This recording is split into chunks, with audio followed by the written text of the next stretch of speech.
very heavy. Oh, you should go back to Narayan Maharaj, you know, I'm going to go see Narayan Maharaj. And Satsvarup would say, no, don't go see him. But other disciples who would come humbly to him and say, oh, can I have permission to go see Satsvarup Maharaj? I didn't see Narayan Maharaj. Satsvarup would say, oh yes, you can go have darshan. So, you know, some people we know are completely rascals. Other people we don't know where their heart is. So Gurudev sets this standard. And personally, I've been one of the biggest sledgehammers, on my godbrother's heads. And now I've seen over the years how so many people who hated me because I was smashing their guru have now come to Gurudev. So now I'm personally seeing that, like you said, if I destroy their faith, if I put that block up... We can't destroy it. We can try, and then they'll just destroy their faith in us, you're saying. Yeah, Right. So I'm seeing it's so important to just be friendly, encouraging, and then Krishna will make all the arrangements. Yeah, exactly. Krishna's doing everything. Just like us. How did I come to Prabhupada? I was a completely drugged out, sinful hippie. In fact, I was on LSD, going to a friend's house, and I just happened to be passing through the park, where Srila Prabhupada was playing this little dim-dim drum, like you see Lord Shiva has. And his disciples were dancing around him on this Indian rug in the middle of the park. And what was my first, what is it? You inquire from the spiritual master. So what was my first question to Srila Prabhupada? I'm on LSD now, can I stay there permanently? And he answered, no, it's material, so it's temporary. So how did I get to Prabhupada? It was Krishna's arrangement for my past lives. And we've heard so many stories in our travels around the world. Like in Russia, one lady who had just come to Gurudev, she had already been through about 5 or 6 in different societies, which led her to something else, and then she got a book, and then she went to somebody else, and then she realized that about them, and finally she came to Gurudev. So it's all happening by Krishna's arrangement. We just need, as you said, be friendly and give whatever we have in a friendly way. Yeah. So you mentioned before that if you take initiation, Louder? if you take initiation from a majjham, and then later on you find out there's a uttam adhikari, so then you ask your majjham if you can go see him to take shiksha. So then you go, and then you mentioned that the uttam is the only person that can actually give the seed. The real seed that can give you Braj Prem. Yeah. So when you go, say your majjham goes with you to go see the uttam, does he give you, at that point, does the uttam give you diksha, or does he give you the seed through shiksha? He may do it in either way. So Lalita Saki Didi is asking, if the Majjhima and the Majjhima's disciple, or the Kanistha, or whatever he is, and his disciple go together to see the Uttama Bhakta, will the Uttama Bhakta give the seed of the real seed of bhakti by giving diksha, or can he give it by shiksha? Well, it's very interesting. I'll try to answer that in a couple of ways. I was with Srila Gurudev and about 6 or 7 devotees in 1994 in Mathura. And Srila Gurudev was sitting outside of his room on the roof on a chair, like that brown chair over there. And he was giving a class to all of us in Manashiksha.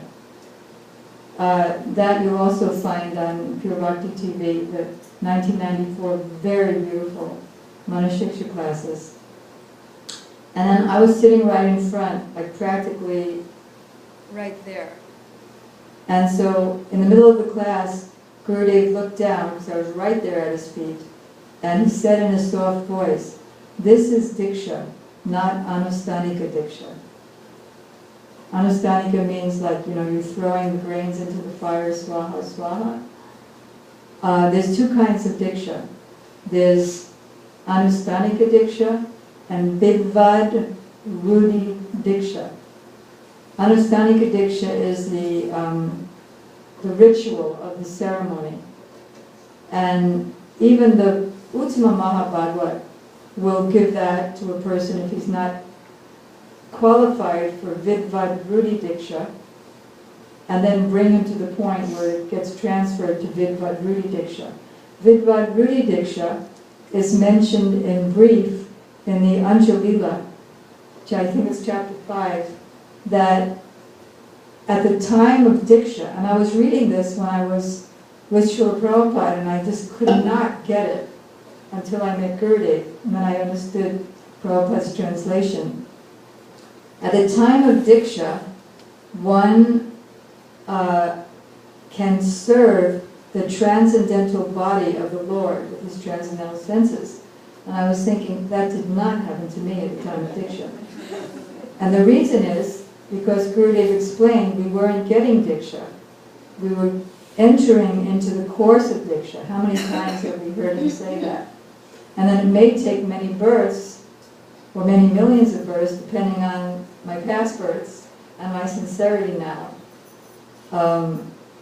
to get Vidvad Rudi real Diksha, or graduate in the course of Diksha. Real Diksha graduation is when I begins at Bhav. Like coming to graduation begins at Bhav, and then it culminates in Prem, because Div means Divya Gyanam Dadati, or giving of my transcendental relationship, not in an intellectual way, but realized my relationship with Krishna, whether I'm a gopi or a coward boy or whatever, actually realized experientially.